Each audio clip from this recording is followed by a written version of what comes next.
Hello' everyone, আশা কৰোঁ আপোনালোক সকলোৱে ভালে আছে। আজি আপোনালোকৰ লগত কেইটামান দৰকাৰী প্ৰশ্ন উত্তৰ আলোচনা কৰিম।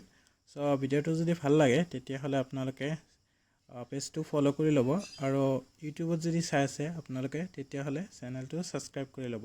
চ' আহক কি প্ৰশ্ন আছে আমি আলোচনা কৰোঁ।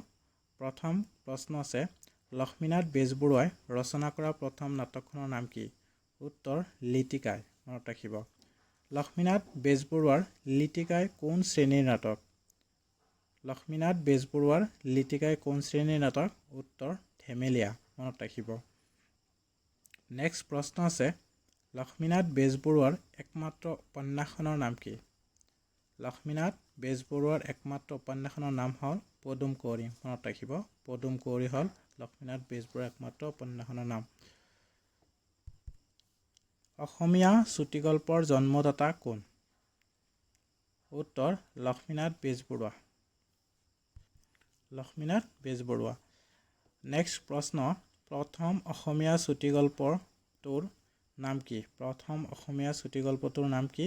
উত্তৰ সেউতী। মনত ৰাখিব, সেউতী হ'ল প্ৰথম অসমীয়া চুটিগল্প। নেক্সট প্ৰশ্ন আছে, লক্ষ্মীনাথ বেজবৰুৱাৰ সেউতী গল্পটো ক'ত কেতিয়া প্ৰকাশ পাইছিল?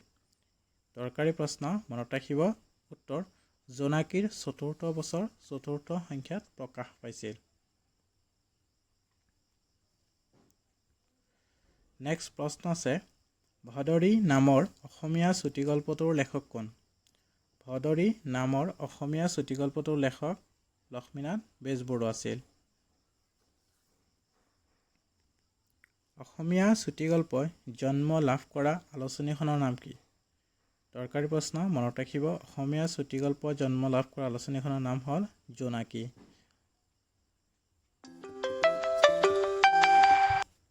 লক্ষ্মীনাথ বেজবৰুৱাই প্ৰথম গল্পটো কোনখন আলোচনীত প্ৰকাশ পাইছিল?